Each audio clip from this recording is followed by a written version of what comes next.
to share something with you. That might put me in a very negative light, yeah. Relationships are not my forte. See if someone grabbed up my wife or something, completely different ballgame. I'll walk away from here, and this has been like a therapy session.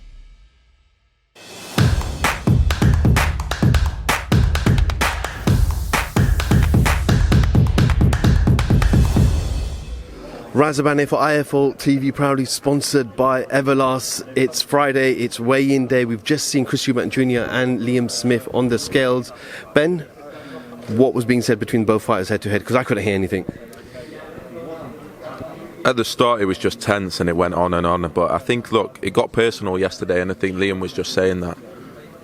You know, I think a lot of nonsense was talked back and forth. It was all just rubbish. But it did get a little bit personal. They both apologised, but today was good. Both weighed in 11.5, both looked good, both ready, both unbelievable camps. Eubank Jr. is definitely 100%, so is Liam Smith. And we have a fight. We have a fight, and I can't wait. I do want to go back to yesterday, because there was a lot of things made out in the media about, you know, whether Liam Smith was homophobic. And I just spoke to Johnny Nelson now and said, Johnny said he wasn't homophobic. He's not homophobic at all. And he just asked a question. He asked a simple, open question, and he's allowed to ask those questions. Yeah, look, I would say he has apologised for any offence that was caused, but he's not, as you said. The whole point was he thinks Chris has this illusion, regardless of that, but whether where he lives, or has he won a world title, or really was it the IBO world title, or has he got hair, or really is it's all that sort of stuff, and he's questioning, is he who he really says he is? That's all.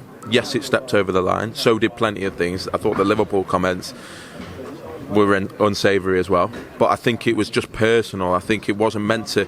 At that point, it was only those two in the room. At that point, it got that heated and they locked in that bad. It was only those two, and both of them forgot about everything else that was going on. But we've spoken to them now. It was better today, but you can see now it's tense. Everyone in here, Eubank Jr. came out to booze. Obviously, there's something to come for Saturday night with how many people are coming over from Liverpool, but it's tense. But we have the fight, and the fight was what we got excited about when this fight was announced. That was the one where no one criticises this fight. I think a lot of people know it's a 50-50 fight. You've got so many people calling it both ways. That was what we were excited about at the start. That's what we'll be excited about tomorrow. And yeah, I can't wait. I spoke to David Hay, and David Hay said, you know, with his rivalry with Tony Bellew, he goes, I always wanted just to get in his head. Because that's exactly what Chris Eubank Jr. was trying to do. And even today, he wore a Manchester United t-shirt, Liam Smith Sports Liverpool. He wore the rainbow armband on his arm, and it seems like it's worked. It seems like he's got Liam rattled, because we've never seen Liam like this before. Yeah, but has anyone ever said everything that Eubank said to Liam Smith before? I don't think it's... When people talk about under his skin, no, if someone insults you or pisses you off, then that's the reaction in both ways. I think Eubank was rattled yesterday as well, which is why he went so below the belt with his comments. Look, I'm not condoning anything that was said. What I'm trying to say is these guys are experienced guys. Liam Smith's a former world champion that's been in there with Canelo. He knows exactly what to expect on Saturday night. He knows exactly what to expect. He's not going to let this get in the way of what his game plan is when he goes through those ropes. And neither will Eubank Jr., because he's used to fighting away in hostile environments. Even I saw it for the first time in Cardiff in February. He loves it. He loves it. They both love it. I think we're going to see the best of both of them at the right time. And I think, yeah, may the best man win, because I can't call it right now. Almost this time last year we saw Carl Brook and a lot of hatred in between. Is this different, but worse in a different way? It's true, actually. I think the Carl Brook was like 10 years of frustration, especially from Kell Brook's side. But this is nasty, isn't it? This is a bit nasty. I think it's the chalk and cheese. I think with Kell and Amir, they're both Northerners. They both had similar backgrounds in a way. But with this one, it's polar opposites, and it has got nasty. But I think it would get nasty whether they were boxing or whether they were doing whatever together. I think it's just chalk and cheese. But ultimately, there is respect there, 100%. They both clocked up over 35 fights at a good level. I think there's respect there. They're both durable. They both can take punishment. They're both strong. They both don't get knocked out too often. I think we're in for 12 rounds of an absolute war. And I can't wait, yeah. I think, as I say, I think the fight is what we looked forward to at the start, and I think that's what we'll be looking forward to tomorrow. there's a lot of pressure on the fight when it was announced, because where does, Eubank still got ambition to become a world champion and talking about Triple G. Liam Smith wants to become a two-weight world champion. So there's a lot of pressure as there was. Is there even more pressure now with everything that's happened so far? It's a sold-out event, 18,000 people. I know you've tried to squeeze as many seats as you possibly can in the venue, but that atmosphere, the build-up now, pressure is just going to be immense for both fighters. The pressure is immense. That's why it was so tense yesterday. I know it is, because they both want big nights. Liam Smith wants box office nights. He's talking to me about May, June, September. Chris Eubank Jr. has multiple big names that he wants, but this is a big test. This would be the biggest name on Eubank Jr.'s record. I've said that before. This is world level. This is De Gale, yes, but that was his last fight. This is a Liam Smith in form who's been active, who's been more active than him. There's a lot on the line, and that's what they're both feeling right now. And I think as much as Eubank Jr. has said 50% throughout this is a serious test. This is the opportunity to answer his critics. But for Liam Smith, he does not want to lose to Chris Eubank Jr. He thinks his level's above. Normally when there's a pay-per-view event, there's always backlash about price points and why is it pay-per-view. But I'm going to be honest, I haven't really seen a lot of negativity because the card is stacked and everyone's finally seeing the hostility between both fighters. Just talk about the undercard as well now. Richard Riakporhe, big fight for him. I know you've got Glowacki in front of him now, but you've got potentially Coley and world titles, Liam Smith rematch as well. So, and then Joseph Parker against Massey, and then also Chris Congo in a big fight as well. When it's box office, you don't want to do it as a promoter, but the best you can do is put on the biggest card you can. And having Joseph Parker, who's done many box office nights himself, come back and fight a hometown hero. As you said, the Congo Westerman fight is unbelievable, and I actually didn't expect that fight to get over the line. When we sent the offer out, it was almost like a dream fight. I was like, oh, what a fight that would be. And thankfully Queensbury accepted the offer. Yes, it was good money, but they accepted the offer, and we now have an amazing fight. And Richard Riakporhe, who steps up to a level that he's not been at before against a former two-time world champion. And Richard's gone British and had the Duradola knockout, the Dion Juma one, the Fabio Turchi one. This is a big test, and as you said, those names, those big fights, he believes he's the number one cruiserweight in the country. He's so confident right now.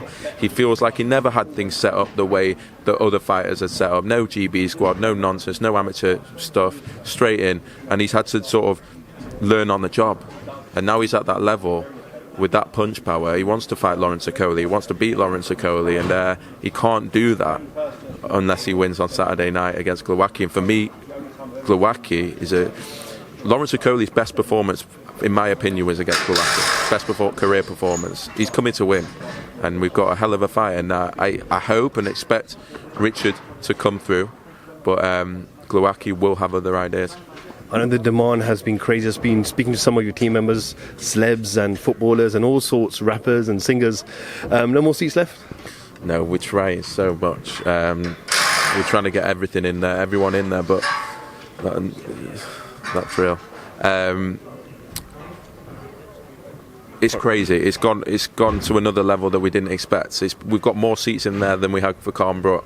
We've managed to get a few more, and we know the atmosphere in that arena is good. I hope it starts early. I think the card's that good that it's going to be full from early on. It's a special atmosphere in the Manchester Arena. Yes, there'll be a large Liverpool contingent as well, but I think people as well. Eubank Jr. superstar power in British boxing. It has everything this night. It has everything. It's an unbelievable way to start the year.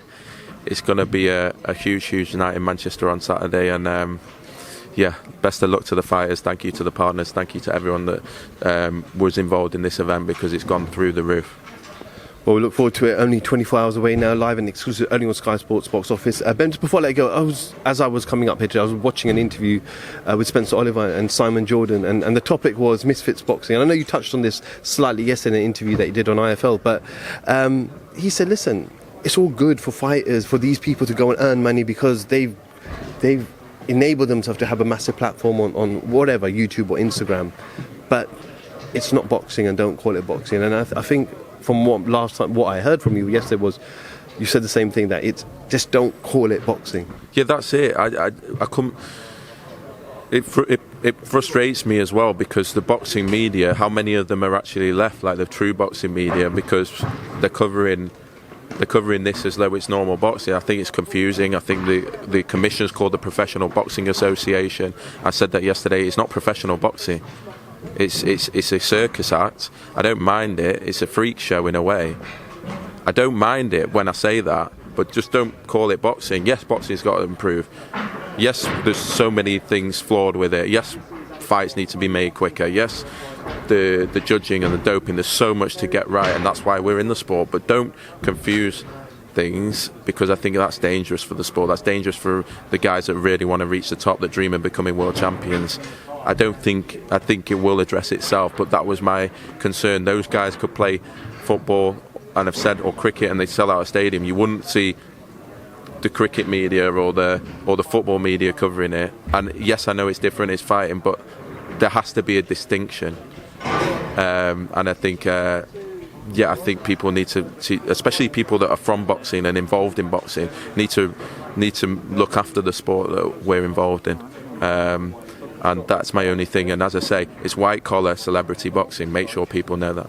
So people like Jake Paul, people like Francis Ngannou who wants to come and do boxing, is that different from Misfits, would you say? Yeah, I think Jake Paul's gone and got his professional licence, and he's under professional rules, and he's with the right commissioning bodies, and that's fine. Anyone can become a professional fighter, but that's not professional boxing. That's something way, way, way, way, way different. And anyone can put on the gloves and become and do what they can and never knock that. And Francis Ngannou is an elite athlete, and if he becomes a professional fighter, fine. But in that environment, just make, as I say, I'm not. People say, oh, he's bitter and he's this and that. I'm not at all. I love boxing. I care about the boxers. I care about the sport, whether people say it's bullshit or not. And it's the health of the sport needs to be considered, especially when the media are jumping in and when broadcasters. Boxing broadcasters are suddenly showing that and almost presenting it as that. That's where you need to be careful. And again, I'm not taking swipes. It's more just, let's be careful. You know, that is what it is. It's white collar celebrity boxing. That's what it is. Okay, Ben, any final comments ahead of big night tomorrow night? No. I think the talking's been done. The scene's been set. Even just in here, the amount of people coming to a weigh-in. It's Manchester. One fighter's from Liverpool, one fighter's from Brighton. Everything is set up for unbelievable. I truly think it's unmissable. We're potentially in for one of the fights of the year.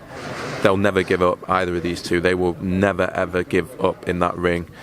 And, I cannot wait, because, as I say, when you make a fight and you know it's a good fight, you just hope that the promotion's good, the build-up's good, the this and that. And when we made this fight, we were so excited by the fight. But now, to see the momentum he's got, the partners that are involved, the international stuff, as I said, the fact that it's now everyone is talking about it, everyone wants to be there, it's unmissable. And it's because I think there is so much on the line. I think it's because we know no one can afford to lose, and that's what boxing fans want to see. Ben Shalom, IFL TV, thank you very much. Share something with you. That might put me in a very negative light. Yeah. Relationships are not my forte. See if someone grabbed up my wife or something. Completely different ballgame. I'll walk away from it, and this has been like a therapy session.